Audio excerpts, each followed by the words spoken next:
A black teenager in Austin, Texas was shot and killed by authorities after he was allegedly having some sort of altercation and apparently having some sort of episode. Now, very few details have been released about whether or not this teenager has any type of mental health issues, but David Joseph was not only unarmed, he was completely naked when he allegedly charged at a police official, and the police official shot and killed him. Now, police say that on Monday morning they received multiple calls from residents of the neighborhood reporting that the teen, now identified as 17-year-old David Joseph, was acting erratically and chasing another male in a nearby apartment complex. Austin Police Chief of Staff Brian Manley told reporters Tuesday that when police arrived at the scene, the teen was not wearing any clothes and proceeded to charge at veteran Officer Geoffrey Freeman, who is also black. Okay?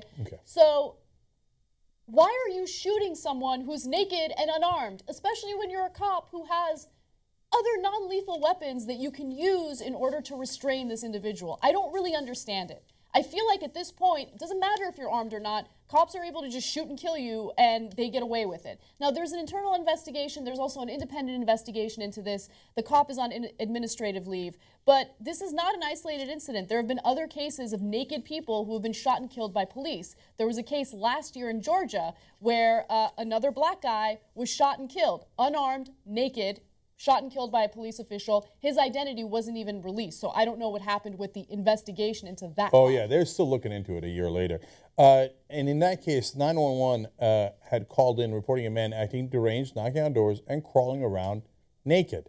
So on their way to the scene, they already know he's not armed because he's naked. In this case, the guy sees him, writes in his report he was naked, knows he's not armed. So now, we're not saying that it wasn't problematic. That's why all the people called in to 911. We get it. Yeah. But you know what? That's your job. You're not a dentist, you're a cop, and your job is to go and control situations just like that, right? And what we're asking you to do is when you show up at a scene like that, to not murder people while you're doing it. And if you shoot someone who is clearly, beyond any shadow of a doubt, not armed, well, that should be adjudicated one day as murder. So it's not that the officer in this case was black and the one in Atlanta was white. And is there a racial component? Sometimes. Yes, right? And it's not because of who's doing the shooting. It's because of the person getting shot. Black people, unfortunately, we've shown it in study after study, are perceived not just by whites, but also other blacks, and that's how insidious, unfortunately, discrimination is, as more dangerous. So the cop gets there and sees a black person.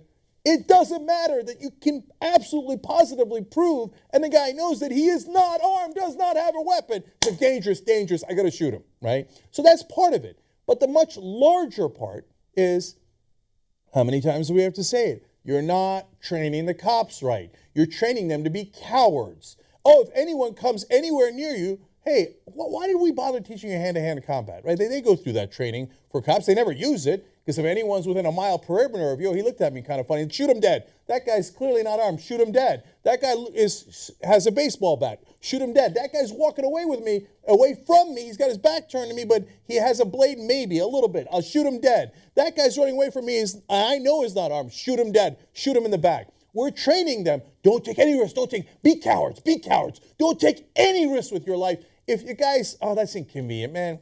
This guy's a little crazy and he's charging at me. He's naked. I don't want to touch him. Why don't I just kill him instead? It goes beyond the lack of training within these departments throughout the country.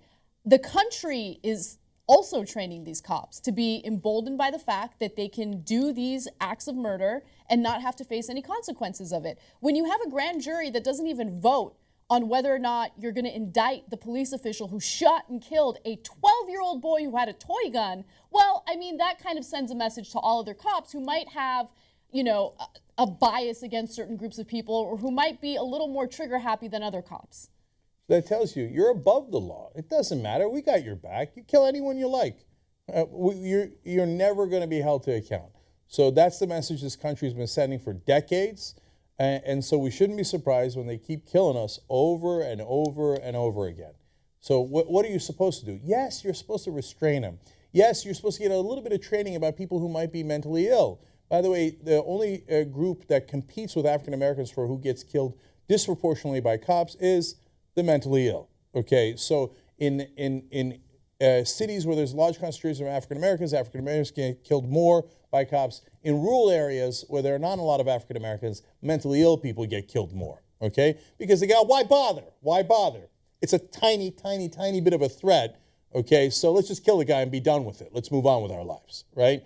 So, no, let's train them on how to deal with people that are mentally ill. Let's train them on how to deal with people as if they're actually decent, caring, moral human beings here to protect us rather than to kill us. Yes, at some point you restrain him, we know that. But there's 1,000 degrees between restraining him with your hands, for example, and shooting him dead without even getting into any other kind of confrontation. Ugh, But you know what will people do? They'll excuse this. of There will course be they a will. flood I of mean, comments. that's the even more devastating part of it. I mean, not only did someone lose their life, there might be no justice in this case whatsoever. Oh, but you guys don't know. I mean, he might have been in danger, kind of, a little bit. For I mean, those- would you want a guy who's naked to touch you? No, of course. You So kill you him. just kill him right You away. murder him and Yeah. be done with it. Yeah, you don't know. Besides, the cop was black in this case, so ha. What does that mean? You guys are such animals. Okay, any decent human being thinks, don't shoot that poor kid who clearly is having an episode, right? He doesn't mean anything bad by it. He's not a guy who's doing it with intent. It's obvious. He's got a mental issue. Help him. Don't murder him.